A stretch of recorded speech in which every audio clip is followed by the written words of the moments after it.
We need in every community a group of angelic troublemakers.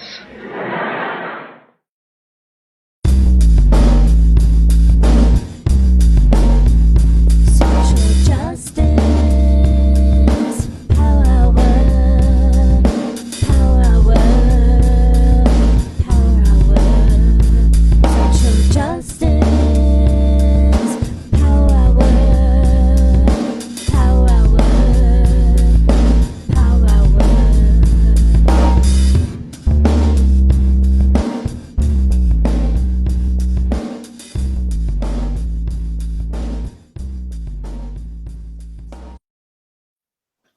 Good evening to our friends on the East Coast, good afternoon to our friends in the West, and good in-between time to our friends in the in-between spaces. Welcome, welcome, welcome, welcome to the Social Justice Power Hour. Welcome to the virtual headquarters of the Bayou-Rustin Center for Social Justice.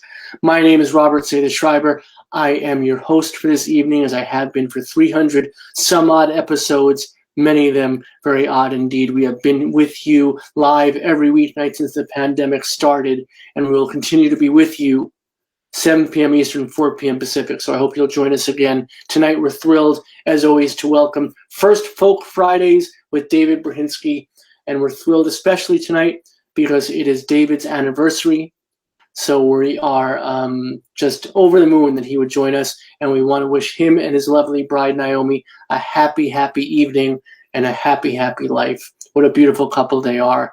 Before we start the music tonight, I did want to share with you some things that are coming up on the Power Hour. As I said, we are here every weeknight, so I hope you'll come back and join us again and hear some impetus to do such a thing. Disha Fila is going to be with us, the author of Secret Lives of Church Ladies. The arsonist city, Hala Alan, is going to be with us. When Women Invented Television, a great conversation with Jennifer Armstrong. This book, my friends, Punch Me Up to the God, is going to blow up, and Brian Broom is going to be here to talk about it. If you missed last week's concert with our musician in residence, Jill Sobule, you missed a really incredible all-star benefit concert, one of who joined us was John Doe from the band X, legendary, and we are thrilled to announce that John and Jill are going to come back together. We're going to have John and Jill show. So come back to see Jill Sobule and John Doe from X. And finally, the fabulous Wayne Brady will be with us in the Power Hour. So just some highlights that are coming up. And save the date, all y'all. This is Virtual Pride 21, June 12th.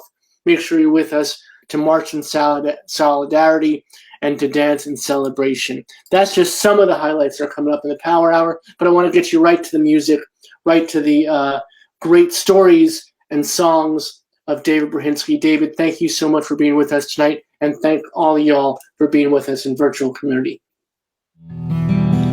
Good evening. For another First Friday show with the Rustin Center, I want to thank Robert for putting me on for this one. I'm going to be doing a program starting with some stories from the Daoist tradition. This one is called Death Life Procession of the Equals.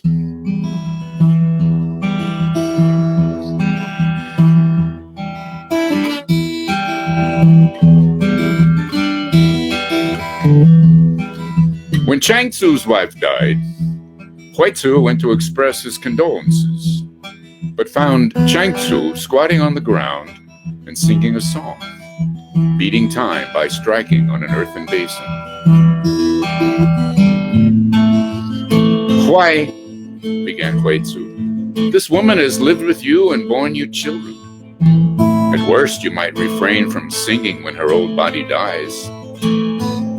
Is it not rather too much that you beat the basin and sing?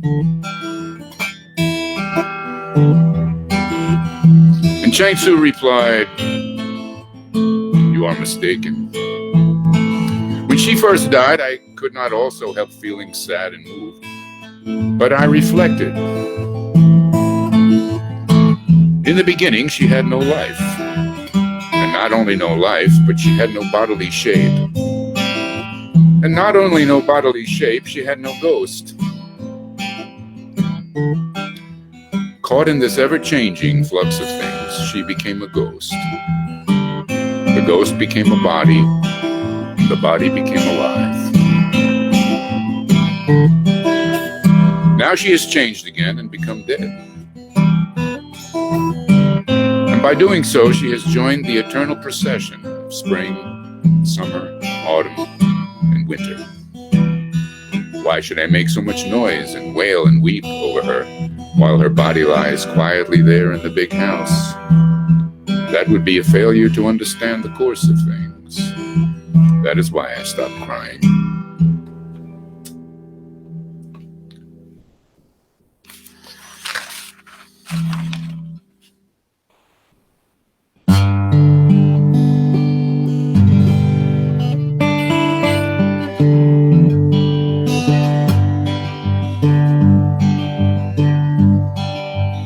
Chang Tzu went to a town named Chu, and he saw on the road an empty skull with its empty and dried outline. He struck it with a horsewhip and asked it, "Hast thou come to this because thou loved pleasures and lived inordinately?"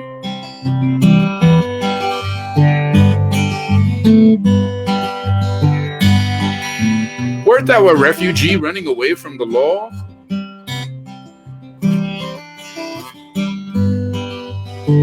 Didst thou do something wrong to bring shame upon thy parents and thy family?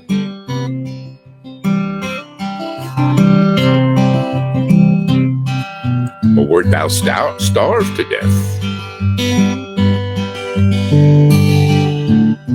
Or didst thou come to thy old age and die a natural death?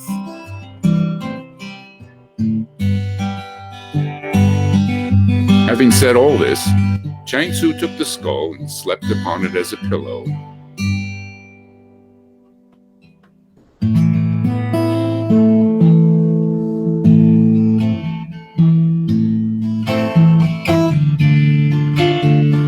This is a song that comes from the Tao Te Ching.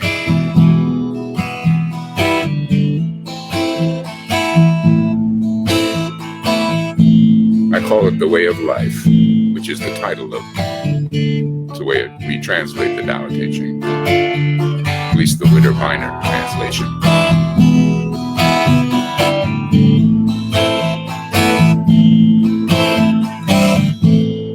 Let the fruit ripen and then fall.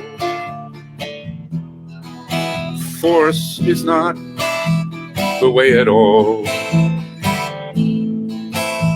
Deny the way of life, and you are dead.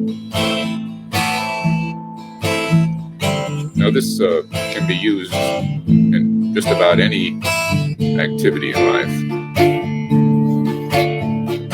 I discovered it personally when we were hitching around Europe. And at the end of the trip,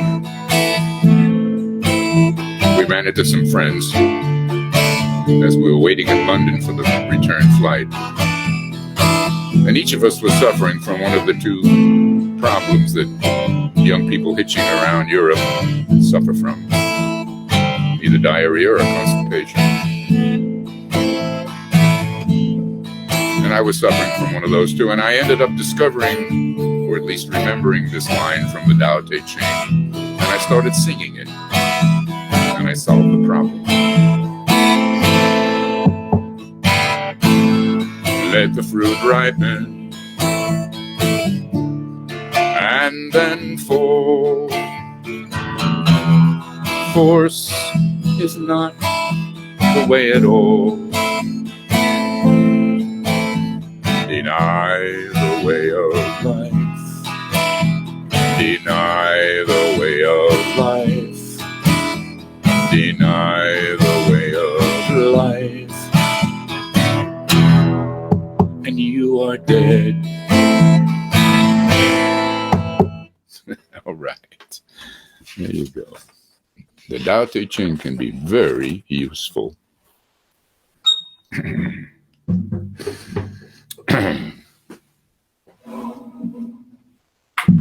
So tonight is my wedding anniversary.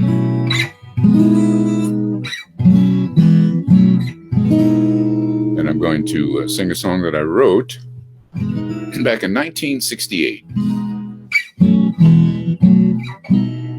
My wife and I had moved to Brooklyn. We were living in Brooklyn before it became hip,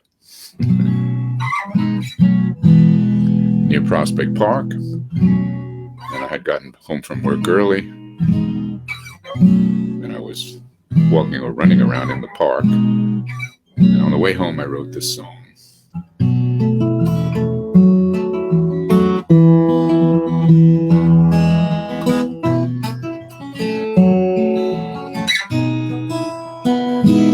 I know my wife is coming home. I know my wife is coming home. I feel it in my bones. And what's more, it's 5:15, and the D train should be pulling in soon. I spent the afternoon running in the park alone, and it was fine.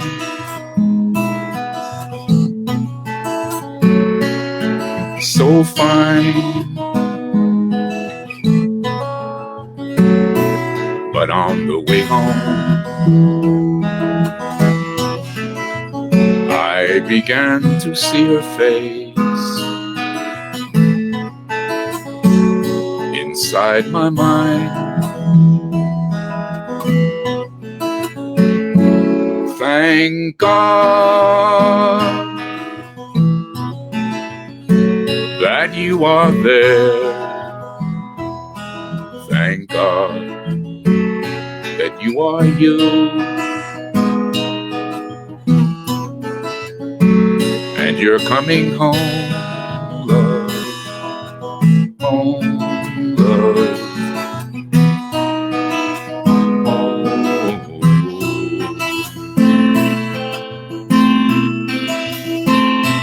To me,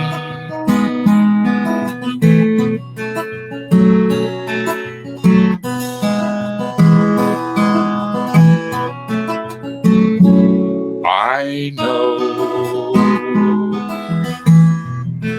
my wife is coming home. I know my wife is coming home. I feel it in my bones.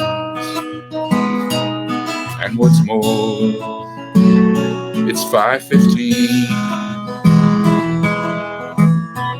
and the D train should be pulling in soon. Should be pulling in soon.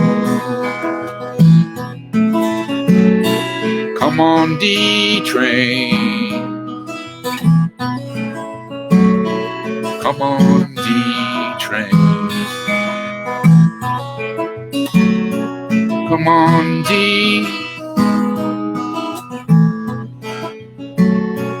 Come on, D.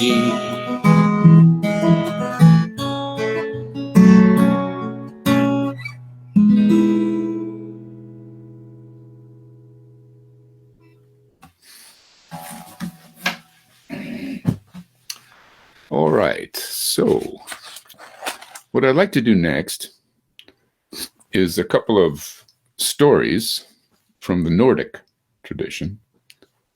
And this first one is about Frigg, who was Wotan's or Odin's wife. Odin, one of the most important of the Nordic gods, has a day named after him, Wotan's Day, Wednesday. But his wife was Frigg, and she was very different from Hera, mostly a devoted wife and a mother who doesn't protest very much at Odin's relationships with other women. which in any case were not usually motivated in these myths by lust, but by some part of his large plan to keep Asgard, the home of the gods, and the universe together. Her one great myth involves her son by Odin, named Balder, called the finest, the best, the most beautiful of the gods of the Aesir. Balder has bad dreams at one point, and Frigg worries what they mean. She goes out through the entire world and gets a promise from everything that it will not harm Balder. Once she has elicited this promise, he seems safe and invulnerable. And so the gods spend their time at banquets, which is what they like to do mostly, throwing all manner of things at him, knowing that nothing will hurt him.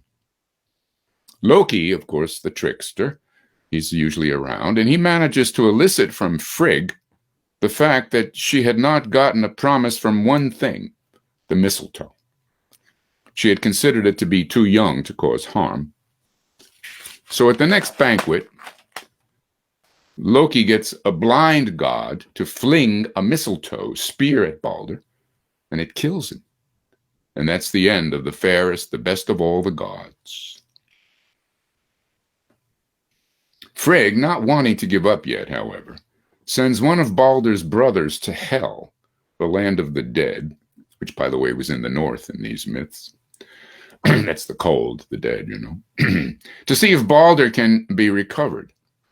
Hel tells her that he can return to life if everything and every creature on earth will mourn for him. All do, even the trees and the rocks, the, quote, way the earth weeps after a great frost. But there's one giantess in a cave who refuses. She says, "What has Balder ever done for me? Why should I mourn for him?" Later it came to be believed that the giantess was Loki in one of his disguises, and when Loki's part comes to be known, the guards bind him, tie him up with the entrails of one of his own children, tie him down forever, and they have a huge ravenous snake which keeps dripping venom on his face for all eternity. His wife sits beside him and catches the venom in a basin, but when the basin is full, she has to empty it, and he writhes in pain, causing earthquakes. Loki will not be released until the last battle. And after the creation of the world, however, Balder will once again return. Frigg is also memorialized in one of our days of the week. Friday is Frigg's Day. The third most important member of the Aesir was Thor, the god of the hammer, the god of thunder, the god of storms, that's right. He may have been in some ways the equivalent of Zeus as the wielder of lightning bolts, but in the Norse myths, Thor is not the brightest of the gods. He's dauntless, however. He's unflinching, and for many ages he kept Asgard safe from attack, fighting giants and monsters, and especially his inveterate enemy, the serpent coiled under the sea. Because of his connection with storms, he also was the god of rainfall, and hence the protector of communities and the agriculture which sustained them. So he was very popular and a much-loved god. There are many myths about the way he protected Asgard, and as many about his prodigious feats of eating and drinking.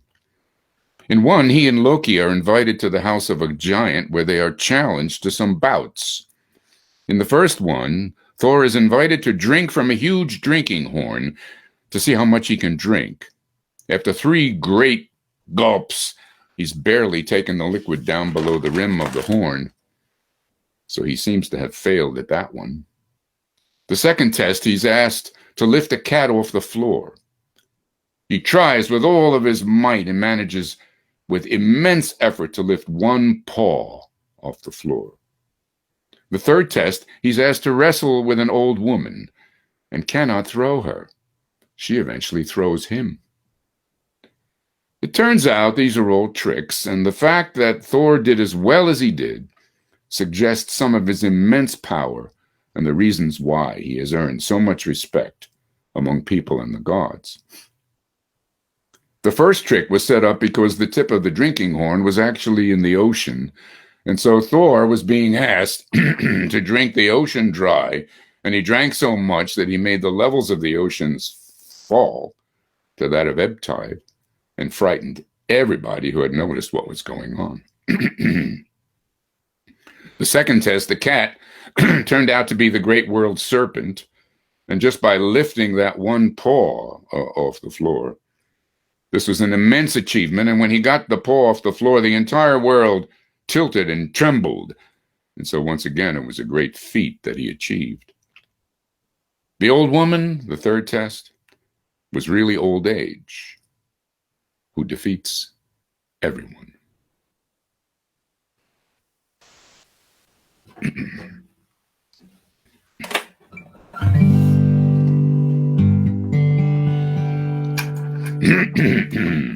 All right, I'm going to do now a song that I wrote to the words from Walt Whitman.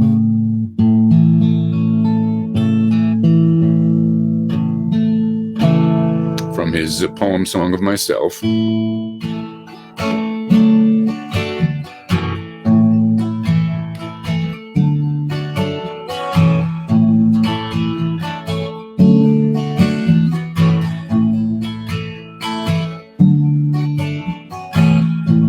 I bequeath myself to the dirt, to grow from the grass I love.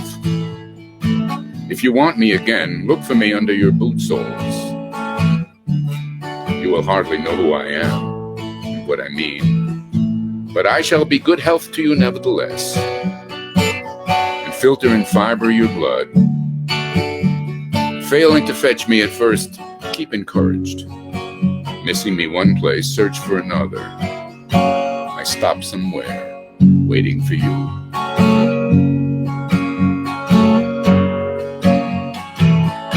I celebrate myself and sing myself. I celebrate myself and sing myself. I celebrate. I celebrate.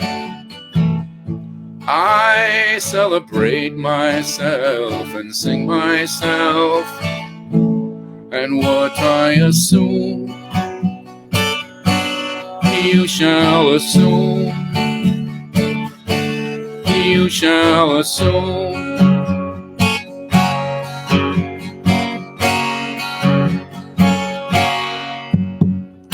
I celebrate myself and sing myself. I celebrate myself and sing myself. I celebrate. I celebrate. I celebrate myself and sing myself. For every atom belonging to me as good belongs to you.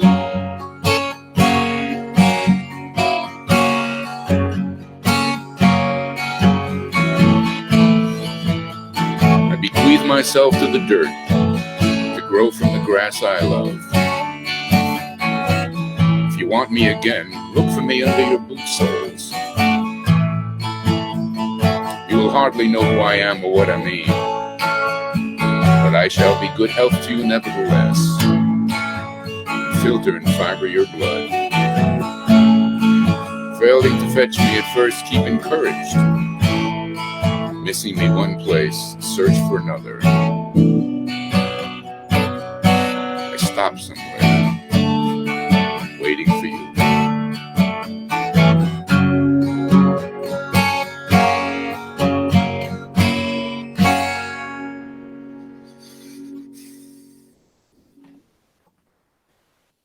I'm going to be doing another one from What Women in a minute.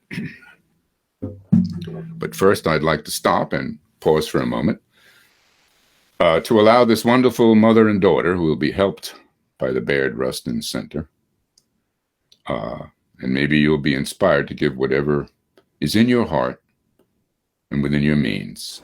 In 2019, my freshman year of high school, I came out and went to a football game with my girlfriend. And what I was expecting to be a really exciting experience turned into a negative one because everyone was super unaccepting. And by the next week, I could not walk from class to class without being harassed by my peers. Because it got worse, I went to my principal and she told me that if I don't want to get bullied, then I should just not hold hands with my girlfriend. I left her office feeling defeated, and I had to walk around every day feeling ashamed of who I was. Feeling like I couldn't protect her was the worst. It was so frightening. But the Bayard Rustin Center took that fear and replaced it with hope. From the very first conversation we had with Rob and Carol, we knew things were going to be okay. They told us that they'd help us make her school a safe and inclusive space for every student. And we could not have asked for better guidance or support. Whether it was phone calls or emails, Zoom meetings, they stood by us, helping us petition the administration for a safe and inclusive space. Unfortunately, when the school district decided they were not interested in protecting LGBTQ plus students, Rob was relentless in his search for and even finding us an attorney to take our case. I could never thank you enough for protecting my child, for protecting all children, and for working to ensure that every student in our district is treated with the respect and dignity they deserve. My school will be a safe and inclusive place for all students, and that wouldn't be possible without the Bayard Rustin Center for Social Justice.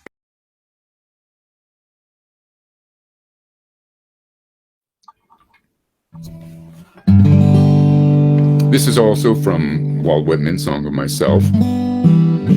This particular part of the poem, I believe, is directly related to the murder, the assassination of Abraham Lincoln. That's kind of what it refers to.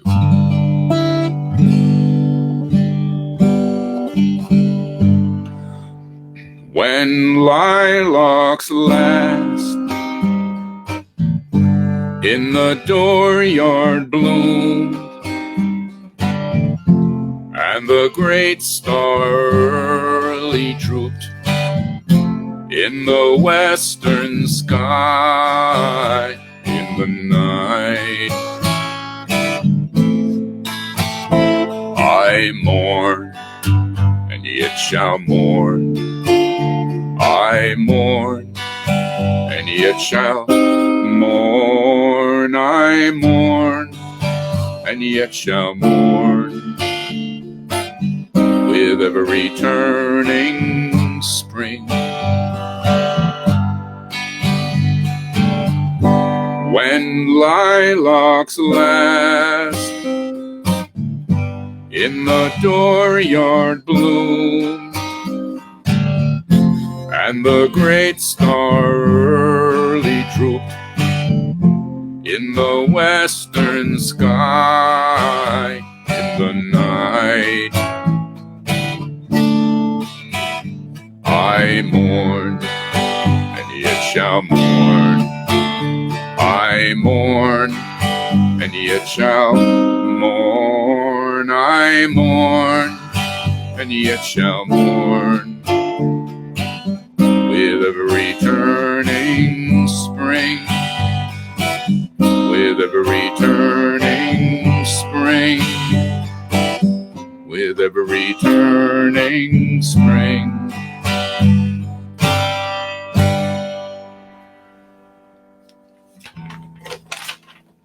All right, I'd like to do a story now from the Celtic tradition. This is a Wee Jack story. I did one last month. This is from Robin Williamson's, who was one of the members of the Incredible String Band. This one is called Wee Jack and the Old King. How Wee Jack Became King. In the days when music was sweeter, and fire was hotter, and ice was colder, and drink was stronger than it is now, the King of Scotland was in his age and weakness, and without a child to be his heir. So he decreed that this proclamation be proclaimed at every pulpit, market cross, crossroads, and every tavern door on the lands of Scotland, and that every high gate and low gate and bridge and ford and hunt gathering and ram sale and occasion of races, and this was the gist of it. We will bestow our royal kingdom on whatsoever person is able to make our royal personage call him a liar. Whoever could make the king call him a liar, do you see, would be crowned king after him. Well, people came from far and near with their oddest tales and extravagances, but the king received all with an impassive gravity, and would claim to accept as true every preposterous claim. Every fable, fiasco, fiction, and fancy was as good as gospel to him, so he said. And then he would order the execution of the misfortunate hopeful before him. At last word reached Wee Jack himself, and he determined to try his luck. So Wee Jack set off for the king's castle, dressed up to the nines, with one shoe on and one shoe off, and an old rusty scythe blade tied to his waist by way of a sword, and the tail of his shirt dangling out of a big hole on the seat of his breeches. Well, Wee Jack sauntered up to the castle gates, and the castle guards, smiling like all Halloween let loose, and the guards showed him into the king at once, because everybody was to get a try. "Oh, come in, Wee Jack," says the king. "I'm sorry you've come, for I've no wish to be the death of you. I knew your father well." "Oh, I never had a father," said Wee Jack. "But I was called in to be the salvation of Scotland that time there was the big famine before I was born at all."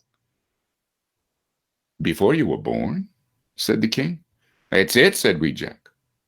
"Are you calling me a liar?" "Oh, no," said the king. "Whatever you say yourself, Jack."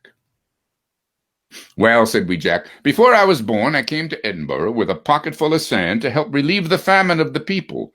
But even that wouldn't do much good, so I jumped up in the air and landed in Africa. And the first man I met there was the king of the Africans, and he spoke to me in fine words of the Gaelic tongue." "He spoke to you in Gaelic?" said the king. "Yes," said Wee Jack. "Are you calling me a liar?" "No," said the king, "not a ghost of a chance of that, Jack." "Well," said Wee Jack, "the high king of the Africans, when he heard of the famine that was on the Scottish nation, Jack, says he, 'What can I do to aid you?' 'Oh, I'd like 500,000 tons of barley, wheat, oats, and peas meal,' I said. 'No trouble at all,' says the king of the Africans, and he sent out his servants to fetch it from the bottom of the river, where they kept it stored for fear of mildew. Well, they had it all piled up in front of me in no time at all, but I had no bag to carry it, no basket, nothing of the sort, till I felt a flea biting me at the back of my neck. I grabbed that flea by its long nose, stabbed it to death with my thumb, turned it inside out, and packed up the barley, wheat, oats, and peas meal inside its belly, gizzard, lungs, and lower gut. 4 very good separate compartments. And then I slung the whole load over my shoulder." "You slung 500,000 tons of grain and meal up on your shoulders in a flea-skin bag?" said the king. "That's right," said Wee Jack. "That's right." "Are you calling me a liar?" "Not you," said the king. "Not me," said the king. "Never a lie in your body," said the king. "Well," said Wee Jack, "I had the 500,000 tons of barley, wheat, oats, and peas meal nestled comfortably over my shoulder in the fine bag of fleaskin, said farewell to the king of the Africans, and jumped up in the air to return to Scotland to relieve them there of their famine. But what with the extra weight, I couldn't get more than 1,000 feet into the air, and it looked as though I'd land splash in the middle of the sea, when luckily a flock of more than 1,000,000 seagulls came flying along with their wings linked together, moving together like a flying feathery carpet, and I landed, just the thing, in the middle of them. They brought me back to Scotland with my bag of green. "Oh, but they were a mischievous flock of ocean goers, so they were," said Wee Jack. For when they were above my own house, they dropped me out of the heights of the sky, just for the sport of it, just for the sport of it. I fell down up to my neck in a rock outside my door. Well, the rock broke my fall, but I was stuck in it up to my neck, just my head sticking out, you see. Well, I was able to reach this fine sword I have, said Wee Jack, brandishing the rusty scythe blade, and I sawed off my head with it and sent my head off to get help. You sawed off your own head to get help? Said the king. That's right, said Wee Jack. Are you calling me a liar? No, said the king, not really. Well, said Wee Jack, my head was bounding along the road, shouting for help to get my body out of the rock, when along there came this fox, picked up my head, and ran off with it towards Allaire. Well, I was that furious that I struggled out of the rock, rushed after the fox that stole my head, and chased him past Inverlochy, Invergarden, Inverness, and Inverie, and Aberleen, Aberdown, through the streets of Aberdeen, and past Inchkeith, Inchcombe, Inchkimmery, and Inchgarvey, and up the high and low mountains of Yarrow, till I caught up with him. Well, I kicked 6 young foxes out of that fox and took my head back. Oh, the fox was the worse for meeting me. And these were the words the fox said to me with his last dying gasp. Jack, said he, the dirtiest, slimiest, rotten, scabby scrab of scrag end and marrow bone, but that ever a poor fox was forced to store, till the mold on it went black, till the winter froze it into blisters and leather, and the worst old puddle of owl vomit that ever a starving fox turned up his tail at, was better than you, Jack. And the same goes for your bow-backed, ill-favored, cross-jack, cack-handed, half-witted shill of a pot-wing, half of a slastry, slavery old pot of a king. You're a liar, said the king, and fell down dead. And that's the way Wee Jack got the crown.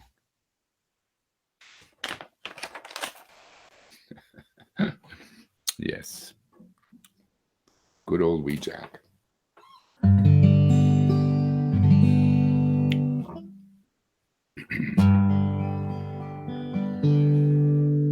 So this is a song that I wrote to a poem from the Swampy Cree Indian.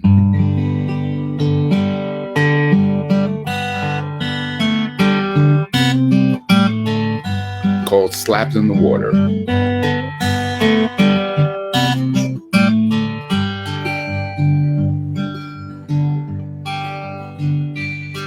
This girl I knew pond noises well, beaver tails slapping, and the sound of trees falling into the water. Because of beavers, you could find her footprints leading down to the pond. Sometimes see her listening in through a reed. I bet she heard other water noises that way, but I didn't ask.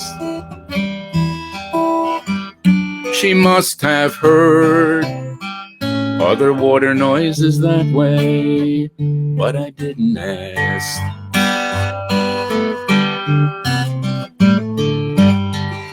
I didn't ask about that, no, but once I saw her slap the water with her hand and laugh. Later I looked in her teeth for bark chips. We both laughed, oh yes we did, oh how we laughed. But I don't think she ever did any tree chewing though.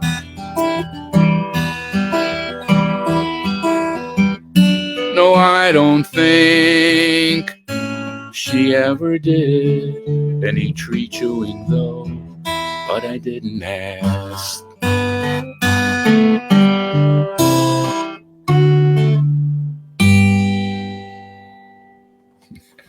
Swampy Cree Indian. Now I'd like to do a poem from a friend of mine who's a local poet from Doylestown, Pennsylvania, Eugene Howard. This is my favorite poem of his. It's the only one I've put to music. It's called Skipping Stones.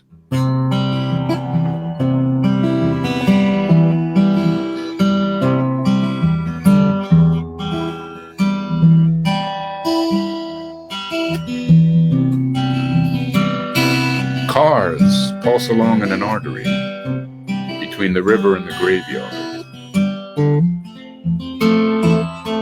Caught at a traffic light for less than a minute, then spurt ahead.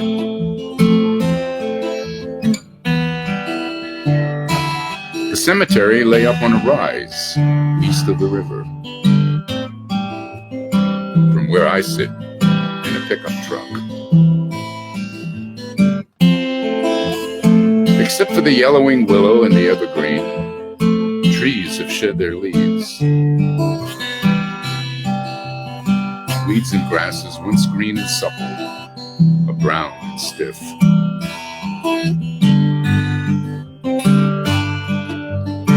It seemed to tremble in the evening breeze.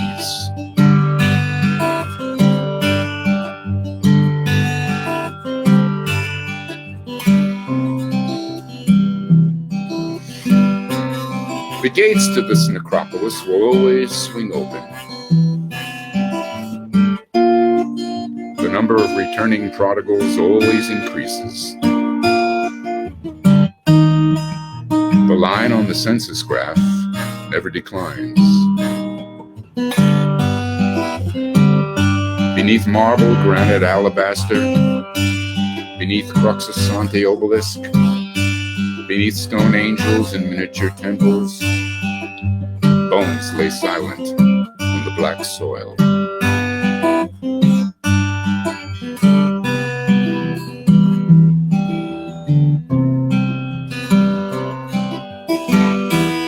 A single sculler on the river pulls herself against the current. She will row as near as she can to the point of no return.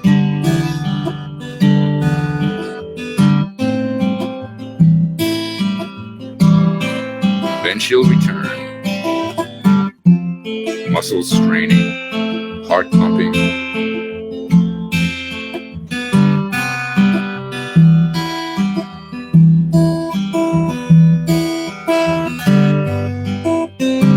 Warm sweat trickling down her back.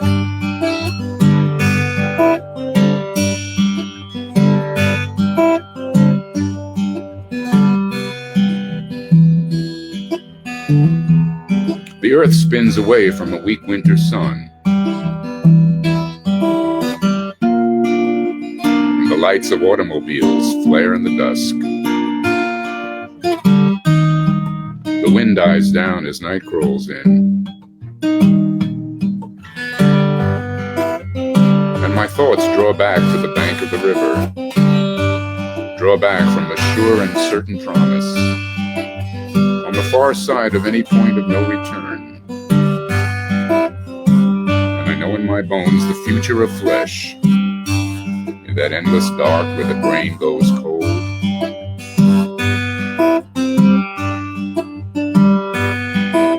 Very well, I say. Very well.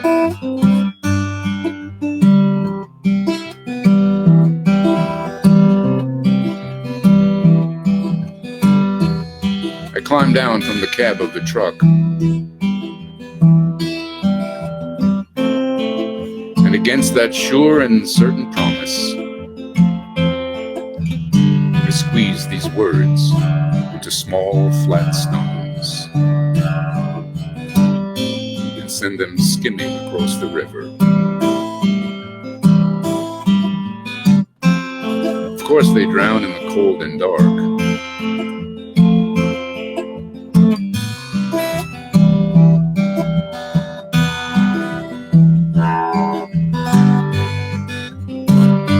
Very well, I say. Very well.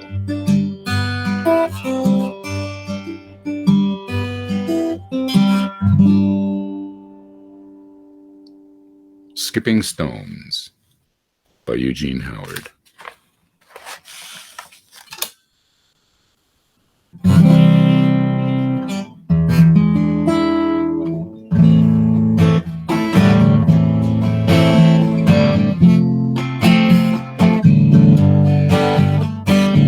This is a song. I wrote this to a series of Zen sayings, Zen poems, and Zen sayings, I guess.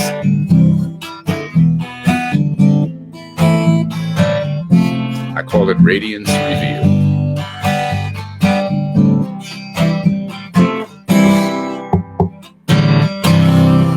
Living earth to comfort,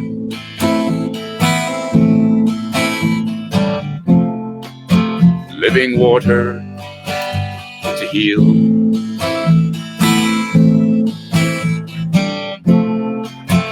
living air to purify my soul, radiance revealed. Sometimes in May rain, I can hear my fingernails growing. Brookside alive, oh, do not hasten, my friend, you will arrive. You will arrive. Below, ever above. Cobwebs hesitating us. Cucumber, unaccountably cucumbering. Words unsaid.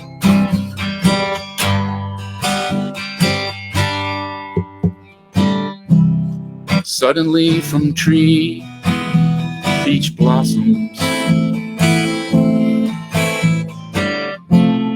drinking some tea, I stop the war. Seeing the smile in your eyes, I have forgotten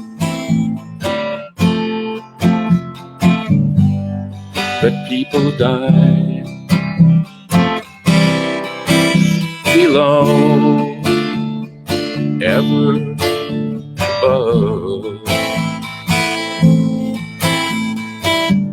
Cobwebs hesitating us.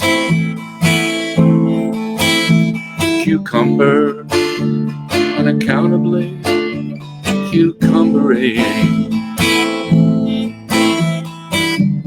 Words unsaid.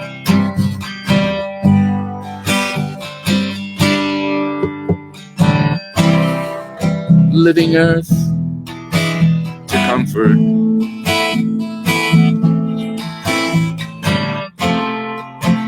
living water to heal,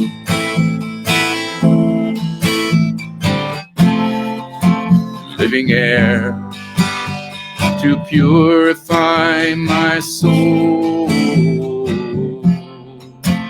radiance revealed.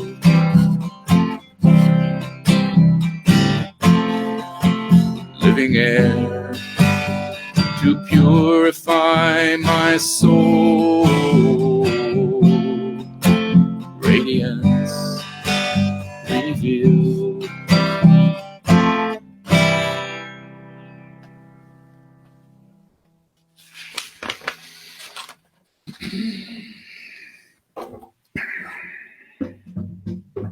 All right, I'm going to do a few stories from the Sufi tradition. These come from the incredible exploits of Mullah Nasruddin, or Mullah Nasreddin, depending on how you say his name. Mullah Nasruddin is both a wise man and a fool. He plays both at the same time, usually. And this is from Idrees Shah's book, The Incomparable Exploits. There are many other books on the subject.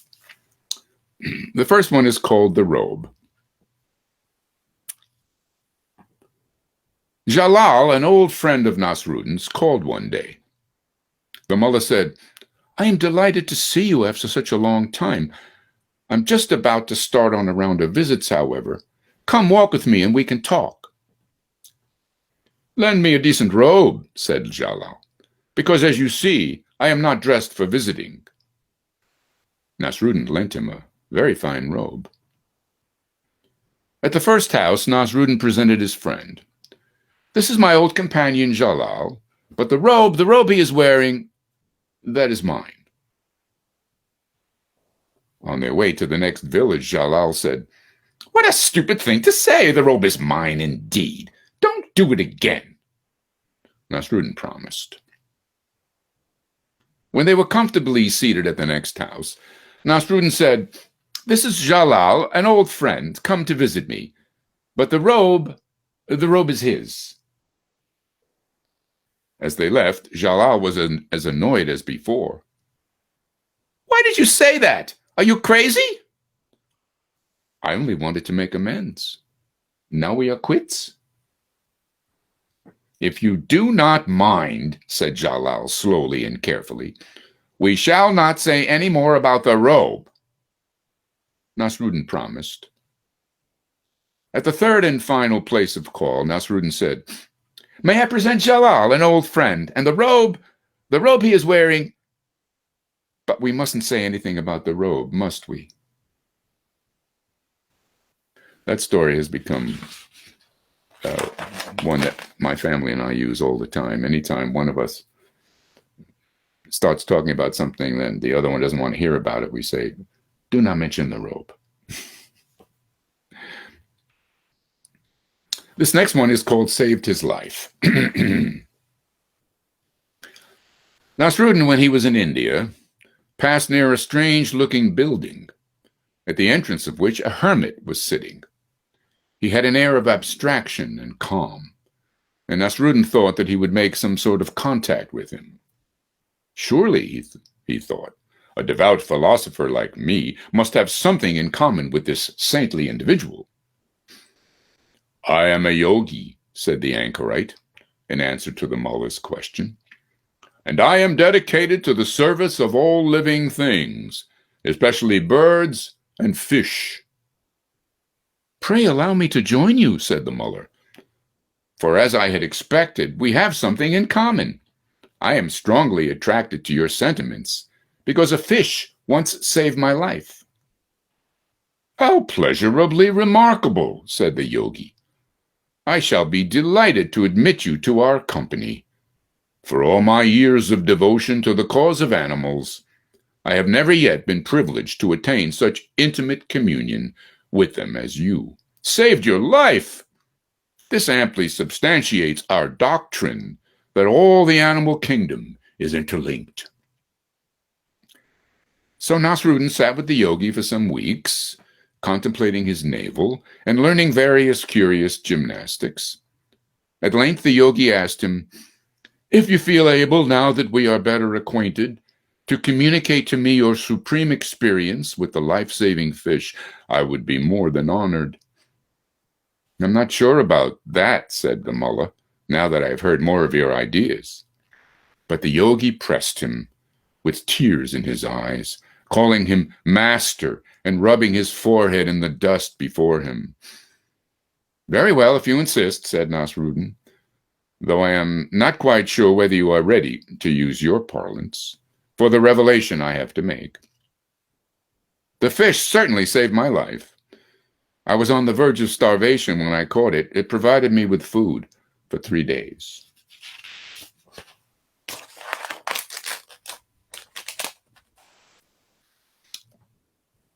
This next one is called the Sermon of Nasrudin. One day the villagers thought they would play a joke on Nasrudin. As he was supposed to be a holy man of some indefinable sort, they went to him and asked him to preach a sermon in their mosque. He agreed. When the day came, Nasrudin mounted the pulpit and spoke. "O people, do you know what I'm going to tell you?" "No, we do not know," they cried. "Until you know, I cannot say, for you are too ignorant to make a start on," said Nasrudin. Overcome with indignation that such ignorant people should waste his time, he descended from the pulpit and went home. Slightly chagrined, a deputation went to his house again and asked him to preach the following Friday, the day of prayer. Nasruddin started the sermon with the same question as before. This time the congregation answered as one man, "Yes, we know." "In that case," said the mullah, "there is no need for me to detain you any longer. You may go." And he returned home. Having been prevailed upon to preach for the third Friday in succession, he started his address as before. "Do you know or do you not? Some of us do, and others do not." "Excellent," said Nasruddin. "Then let those who know communicate their knowledge to those who do not." And then he went home.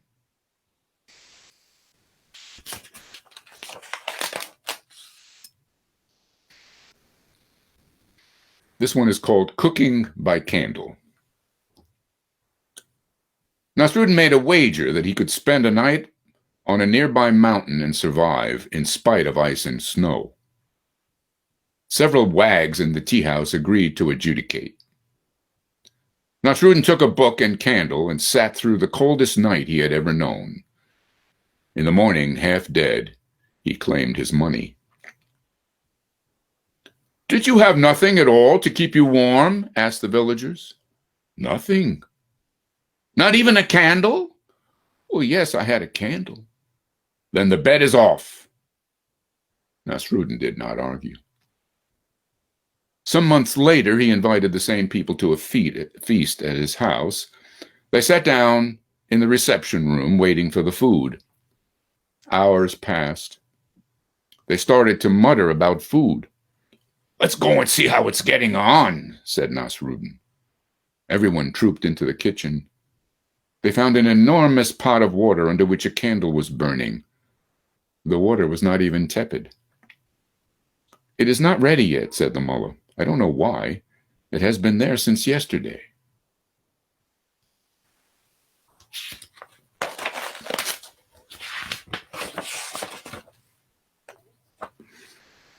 And I'll do one more. It's called How Nasruddin Created Truth. "Laws as such do not make people better," said Nasruddin to the king. "They must practice certain things in order to become attuned to inner truth. This form of truth resembles apparent truth only slightly." The king decided that he could and would make people observe the truth. He could make them practice truthfulness. His city was entered by a bridge. On this he built a gallows. The following day, when the gates were opened at dawn, the captain of the guard was stationed with a squad of troops to examine all who entered. An announcement was made. "Everyone will be questioned. If he tells the truth, he will be allowed to enter. If he lies, he will be hanged." Nasruddin stepped forward. "Where are you going?" "I'm on my way," said Nasruddin slowly, "to be hanged." "We don't believe you." "Very well, if I have told a lie, hang me." "But if we hang you for lying, we'll have made what you said come true." "That's right. Now you know what truth is. Your truth." Thank you, and I'll see you again on the first Friday of next month. That is the song stylings and stories told by David Brahinsky. Thank you so much, David, for sharing your songs, your stories, your energy, your talent, your spirit, and your time tonight, especially tonight on your anniversary. So again, happy anniversary to you and your lovely bride, Naomi. I hope you have a great rest of your evening. I hope all y'all have a great rest of your evening as well. Do come back and join us on the Power Hour. We are here 7 p.m. Eastern, 4 p.m. Pacific, and we promise you virtual conversations, community building, empowering and entertaining, fabulous and meaningful concerts and conversations, and all sorts of wonderful things going on. We will be here for you. Please be here with us. Until Monday, be good to each other, Be good to your families, chosen or otherwise. And most importantly, and a lot of us don't get this, and myself included, be good to yourselves. You need it, and we need you here with us. Thanks so much. Have a great rest of your evening. Have a great weekend. We'll see you Monday. Much love and respect, y'all. We need in every community a group of angelic troublemakers.